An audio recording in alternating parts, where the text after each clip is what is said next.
Hi guys, welcome back. Training educational session. Here we are, partnered with Liteforex broker. Today I got a very special one for you guys. So be prepared because this is really one of my best kept secrets so far, and I'm gonna hand it to you just like this. Just because you are part of Liteforex community. But this one, you're gonna love this one, right?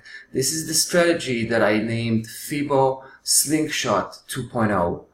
I developed this one about 4 years ago, maybe 5 years ago, and I liked it so much that I actually still use it on a very daily basis.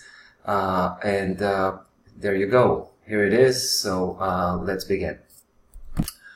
Alright guys, so if you watched last week's session, right, I was presenting a strategy which was a bit complex, right? It had lots of indicators in different setups, so I needed slides basically to show you all the setups and all the numbers and the indicators.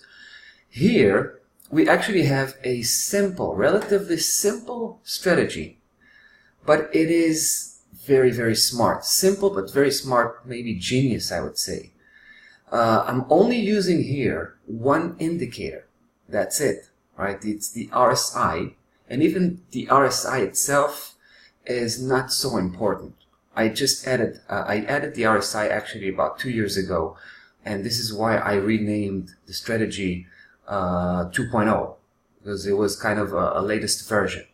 But up until 2 years ago, I was using the strategy without even that indicator, without the RSI. So there's basically the whole strategy is based on one very, very important tool. It is the Fibonacci tool. However, we have a very unique and particular set of numbers. We're going to use two key levels, and I'm going to show you how to construct that.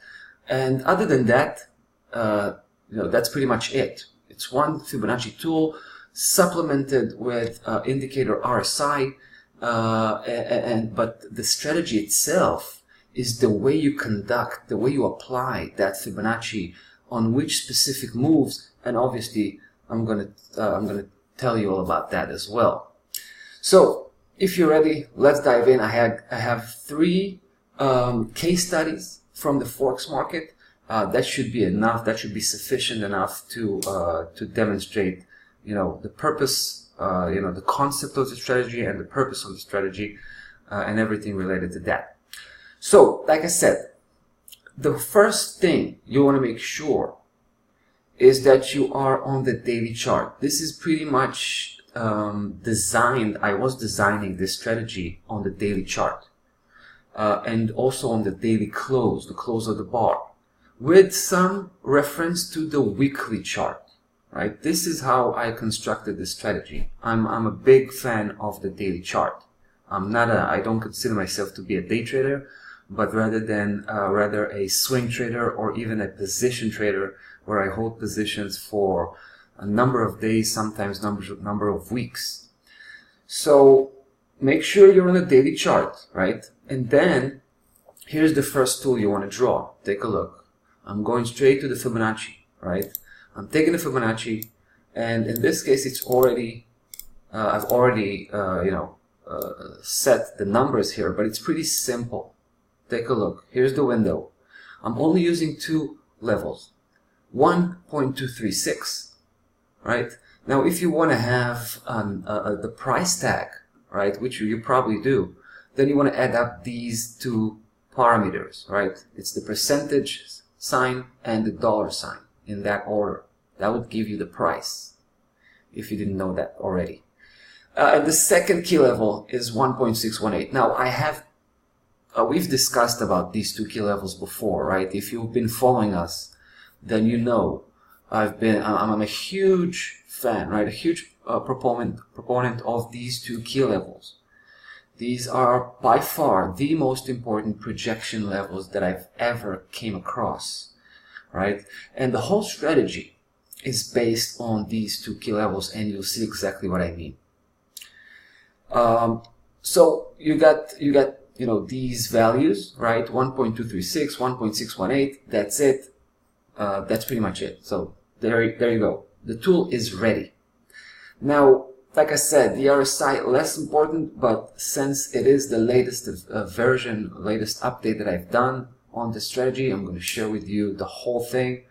And the RSI is also pretty simple, right? You just draw the RSI. That you all know how to do that. You go to oscillators, right? Relative strength index. You click that button, and basically the only adjustment that I do is for the period, right? For the period, basically. I remove the levels. Don't need the levels, right? The default will give you two levels here, 30 and 70. I got rid of them. I don't need them, right? Because what we're doing with the RSI is we're trying to confirm what we already know.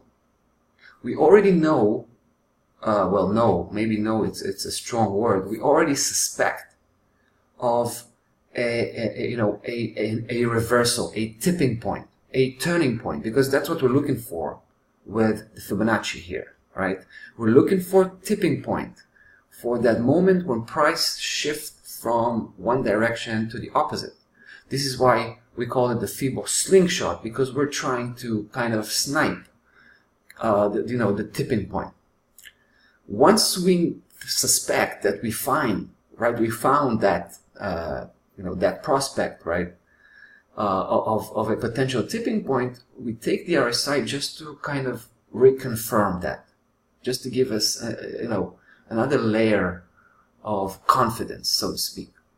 So what I do is I change the period from 14, which is the default, to 5. That's it.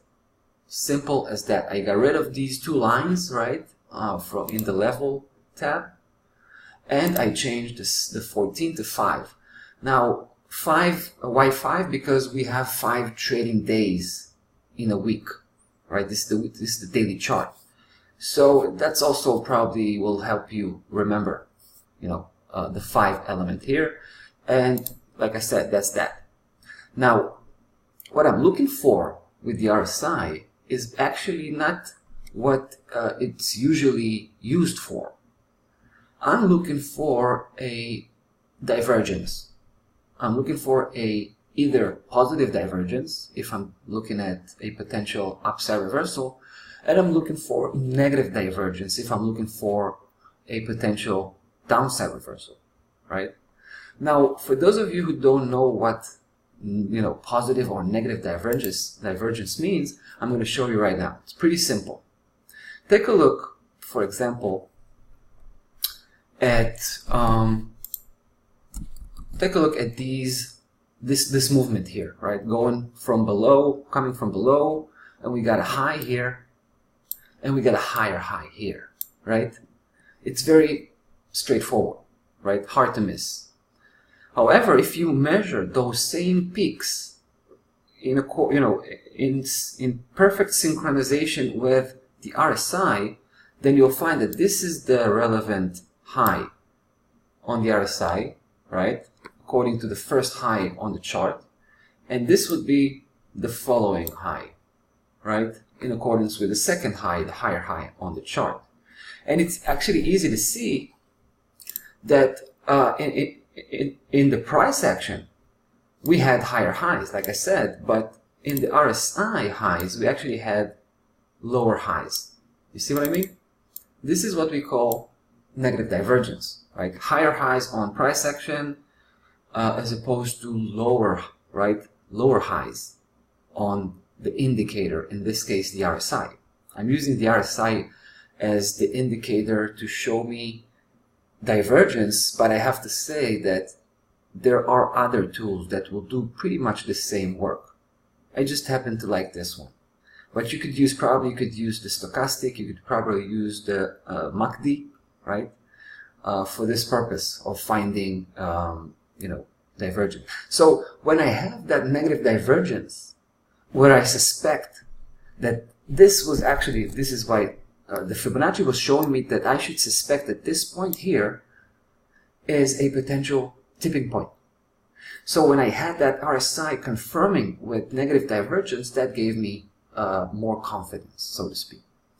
All right, so this is the purpose of the RSI. Now let's go and check out exactly what I do with these two magical numbers.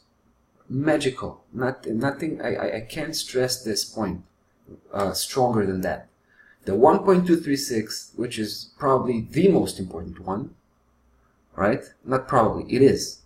And the 1.618, which is the secondary important projection level.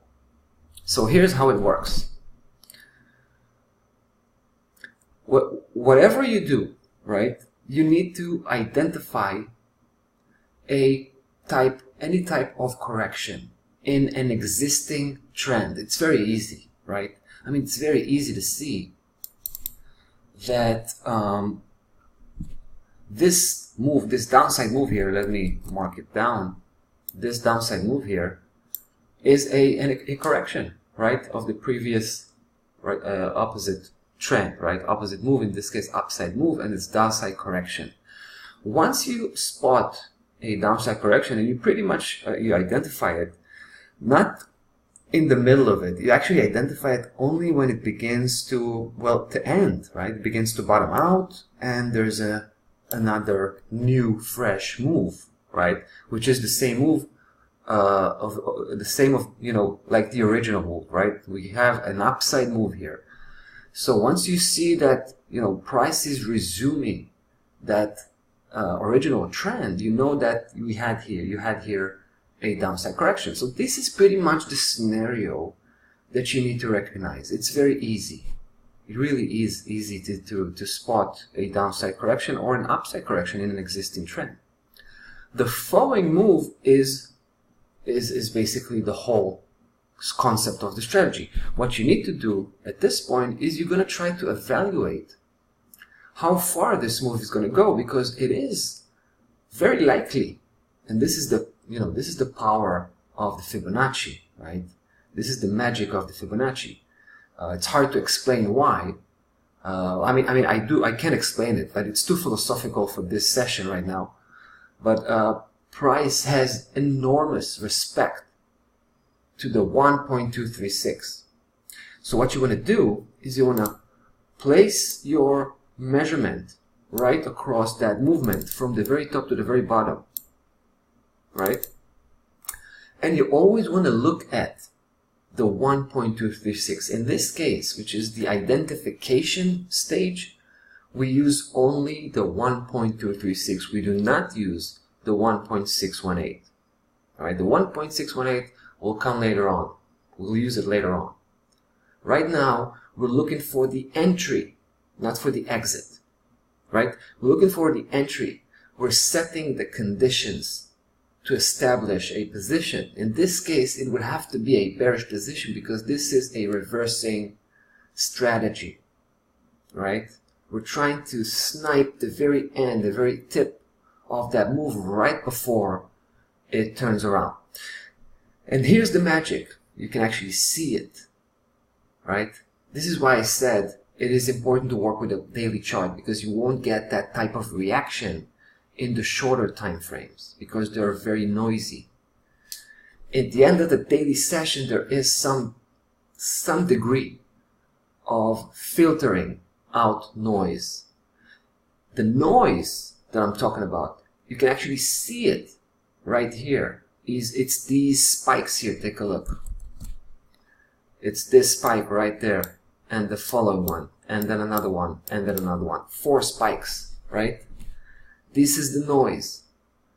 Every single time price was trading above that 1.236, which, by the way, price tag 1782, right? 1.1782. Every time in these 5 consecutive days, the price was trading above that key level. It was actually pure noise. It was not genuine, agreement, so to speak, between buyers and sellers. The actual agreement is set by the end of the trading day.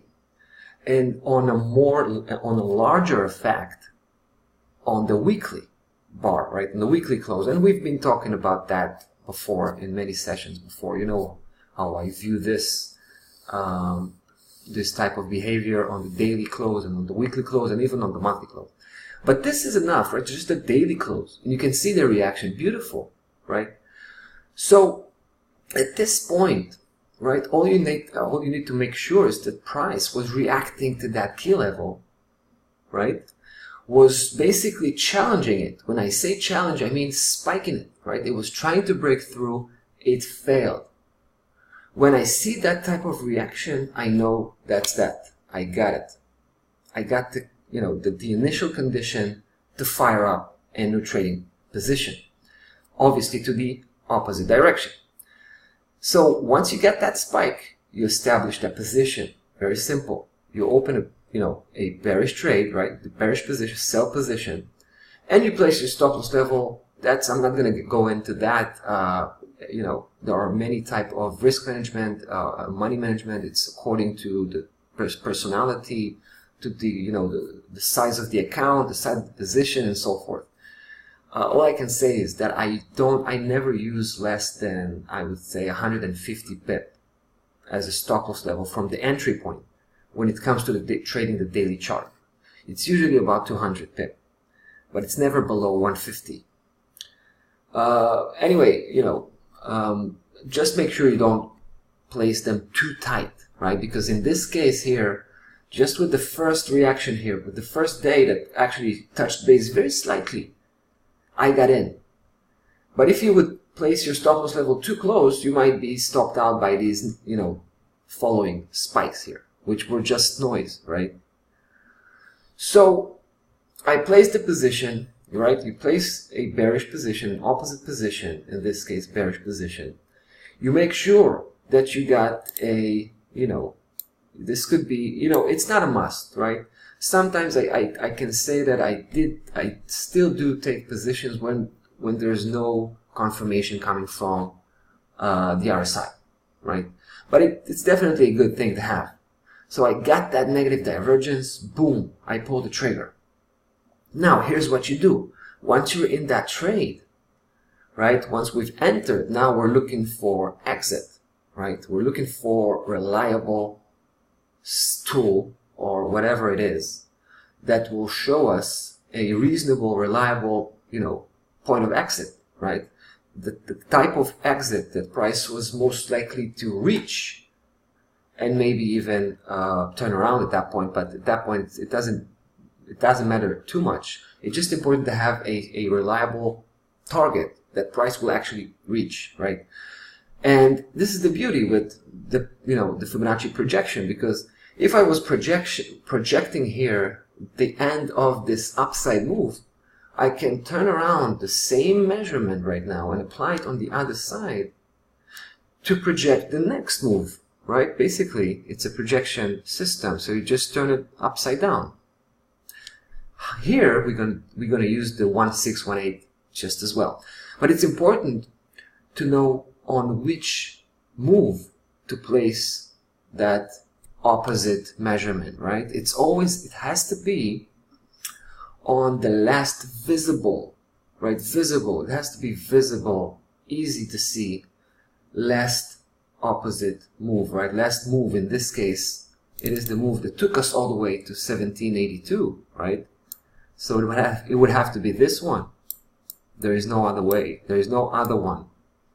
This is how you do it. You just turn it upside down. Now, here's what I do at this point. I go all the way to 1.236. By the way, the reaction you're going to see here will blow your mind away. I'm telling you, straight up. This is a very, very smart way of basically breaking down the segments, the different moves. I really love this one, especially the use of this Fibonacci here, when it comes to projecting the moves, and you can see the reaction, right? Truly amazing. But it's not rare. It's actually very common. You'll see that many times. So I take 50% out at this point. I take 50% out and I try to keep 50% to reach the 1.618, which is the next one. Take a look. I have to say, not always I end up keeping that 50% in. In this case, actually, I got out, right? To be honest, I did not pursue the position all the way to 1.61 because the reverse, the bounce back on that 1.618 was pretty significant. It was, you know, at some point I thought it may be turning into a full-fledged upside reversal. So once I saw price reacting with that spike here, take a look again, and beginning to turn around, I got out, right? I got out. I also adjust the stop loss level accordingly, but I still keep a healthy distance from price action. But it's some, you know, in some occasions, price will just break through the 1.236 without a strong reaction. So I will just take out 50% and keep 50% till the next one, to the 1.618. Let's take a look at another example. Here I was doing pretty much the very same thing. I was looking at price coming from above, right? The left side of your screen, coming from above. And at some point I noticed this, take a look. I noticed this move here as I considered it to be an upside correction, right? Because I also saw, I mean, let's take a look. You can see how price came from above, right? So at that point, price began to move downwards, and I placed my measurement, right? And I was expecting, I was waiting. This is what you do with this strategy. You wait. You wait for price to reach your destination, right? Which is the 1.236 again. You can see, okay, you can see now the price here, 2807. And you can also see that there is a visible, let's take a look at that, a pretty visible positive divergence. Now here, you know what, this positive divergence here is it's not that visible, but you can see that you know, this is the relevant low with this relevant low. Let's mark this down just a sec. Here it is, and this is the relevant low of that move, right? So as you can see, slightly positive divergence, enough to you know, to give me, you know, enough confidence basically, and shoot right in, pull the trigger in this one, because you can actually see this beautiful reaction we had here on that 1.236 with that spike here. Take a look. This is exactly what you want to see, right? Price is basically trying to break, challenging the level, failing, coming back up, closing back above, leaving that little spike and beginning to turn around, right? This is where you pull the trigger. So I did, right? I entered that move, and later on it found out to be a head and shoulders pattern. What do you know, right? Sometimes you'll get an extra validation to your conviction, right? That was a nice head and shoulders pattern where the head of the pattern, I didn't know that back then, but you know, after a while I noticed that the head was just hitting that 1.236 with the, you know, with the tip of the head. So that was interesting. Anyway, I got in, and what I did with the next thing, you know, I wanted to do was to kind of estimate where I'm going to go, right? Now here is, in this case, by the way, this should be, right, what I'm just, basically I'm showing you the last opposite move, right? It is the head, it is the head. But you might be confused sometimes with a larger kind of scale, a larger scale move, which would have to be this one. Take a look, right? Which, by the way, in this case, it would be phenomenal. But just remember, this is one specific case. Usually, I do not go that far. I would focus on the first visible opposite move, which it has to be this one, guys, right? It's pretty visible. It's pretty straightforward. So I took action right here at the bottom with a bullish position. I got out at the 50% right here. I actually, I waited a couple of days. even though there was a turnaround, I stayed in this position, and I took it all the way to the 1.618. That was the case with the dollar versus the Canadian. So whether to leave out completely on the 1, 2, 3, on the first one, right, on the first projection level 1.236, or to carry out, a part of the position to the next one is definitely up to you. I play around with when it comes to the tactics with taking all out, or keeping the position alive. But pretty much, as you can see, another way of identifying a highly reliable turning around, basically reversing. Let me show you another one. This is the euro versus the pound. Now here I'm going to show you, how I like the last case study to be relevant, right? To be of present time, basically. And that's what I'm going to give you right now. So take a look. I've already, I'm going to take myself to the bottom corner here. So, all right. So you can here is the movement that I'm talking about. This was the downside move. Price came from below, and at some point it made that upside correction, right? And then price turned around, resumed on the original move. Obviously, at that point, this is where you want to prepare, right, your tools, to prepare your strategy. So I already placed, as you can see, if there's already placed here, this is my 1.236. Take a look. Now, this is really common stuff, guys. I mean, this is really amazing to see every single time, right? Like I said, it's a mind-blowing type of reaction every time you see it. But you're gonna see it. That's how it works. That's how the market works, right? Enormous respect, like I said, to that 1.236. So once I had that reaction here, beautiful, two spikes, price turned around, began, to reverse, right?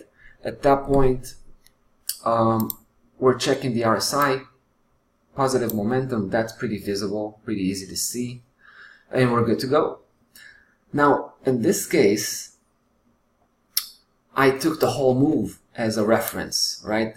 You could have taken that very small move here of 2 days. You could took that move also, no problem. By the way, you would have taken out 50%, and on the same day you will take out the whole position out in a very nice profit.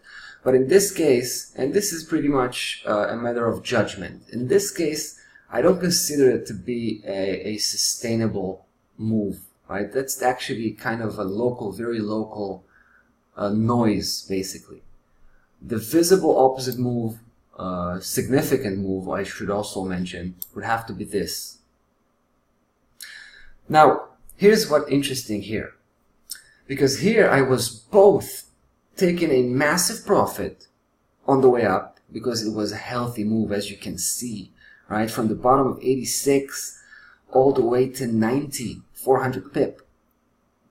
But I want to show you something remarkably interesting, which will give you another layer of knowledge when it comes to dealing with not only this particular strategy, but with Fibonacci projection analysis in general. All right? You can see that seemingly price does not give any respect to that 1.236. Right? The first projection key level, which happens to be at 90.06. However, I would say don't trust the daily chart 100%. All right? I mean, obviously you can't trust anything 100%, but you know what I mean. The daily, even though we give it a lot of weight when it comes to the daily close, it's still noisy. The Forex market doesn't really go to sleep, right? It's 24/5. It really goes to sleep by the end of the week, right? From Friday to basically from Saturday to Monday, right? So the market goes to sleep on Saturday and Sunday. This is the classic equilibrium balance of power between buyers and sellers.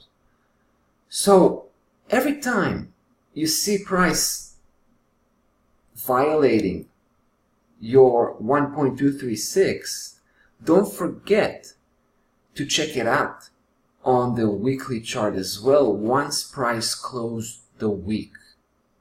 It's very important, because take a look how unrespectful, let's call it, it was with regards to that 1.236. It just kept violating it back and forth, as if it doesn't exist, as if it doesn't see it. But let me show you how it looks like from the weekly perspective. It did see it. It saw it very clearly. Guys, take a look. You see, this is the magic I was talking about. This is the magic of the Fibonacci numbers. And this is why I said, simple strategy, but almost genius in its use, in its application. Take a look at this really mind-blowing spikes, right? Just amazing stuff. So price, basically, and you can take it to the last pip. Guys, you can take it to the last pip. Take a look at the close on this one. On this bar that I'm staying right now, 9006. The same level is the key level is 9006, right onto the last pip. This is crazy. Anyway, I knew when I saw that huge spike, I knew that from this point I actually need to start observing this from the weekly perspective, because obviously the daily is too noisy. What we saw, that dance back and forth, is just excess noise that can be filtered out pretty nicely with the weekly, right? So I immediately closed my position, right? Because I was, I was considering leaving 50% of the position to the next one, to the 1.618. But as you see this type of spike, and I'm talking about just the first one, you don't need all of these, right? You don't. I mean, having these is really nice. It only enhances your conviction, no doubt. But you don't need to wait for 5 spikes, right? You're not going to have 5 spikes every single time. You just need one, the first. When I saw that spike, even though I was actually a bit disappointed, I had 50%, right, that position, and it got very close to the next one, the 1.2618. And when it pulled all the way back, I was pretty disappointed at that point, on the second part of my position, but I got out, right? I got out. It was a healthy profit altogether. And at that point, I knew that I should reverse, right? I should flip over with a bearish position. I had a negative divergence. Let's take a look at that again. I was looking at the RSI. Here's the divergence, guys, right? Negative divergence, pretty clear. Now I'm going to take the daily chart again. So once I got in, right? I got in, and price was still basically rocking back and forth, back and forth. I had a healthy stop loss level in a healthy distance, so I wasn't concerned. I just let it run. But at some point, price began to drop pretty significantly, and at that point, I began to look for, the last opposite move, right? The last opposite significant move, and I figured out that it should be this one, guys. Now it's not that important. You could actually take any one of them. You can actually take the last one, but in this case, I did not see it as a move. It was actually a sideways movement rather than an upside move or a downside move. So in this case, all of these legs are equal as far as I'm concerned, because it's a trading range. It's not a move. So here, if you deal with this type of movement, you actually want to look for the highest, right? The highest range from the lowest point to the highest point. Doesn't matter the order right now. So I look for the lowest spot and I measure the move to the highest spot. And I pulled the trigger on bearish position. I was already in a bearish position, and I got out on the 50, right? Sorry, I took out 50% of the profit off the table when it hits the first key level, 1.236, 88.86. And you can see the reaction we had here also. Price actually went up pretty quickly. It didn't even give me time to react. So I wasn't even getting out the rest of the position. It quickly came back and broke that, 1.236, and it closed below. So that was good. And in fact, I'm still in this position, right? As you can see, we're getting closer, closing in on that last 1.618 for another profitable, very profitable position. So yeah, this is it, guys. Fibo Slingshot 2.0. I just hope you're going to be able to take advantage of this stuff. This is really, like I said in the beginning, one of my best kept secrets. So you might as well put it to use. I hope you enjoyed this session. If you did, don't forget, give us a thumbs up. If you have questions, if you have comments, don't be shy. Put them right there in that comment section, and I'll probably get back to you. And that's about that for today. So till next time.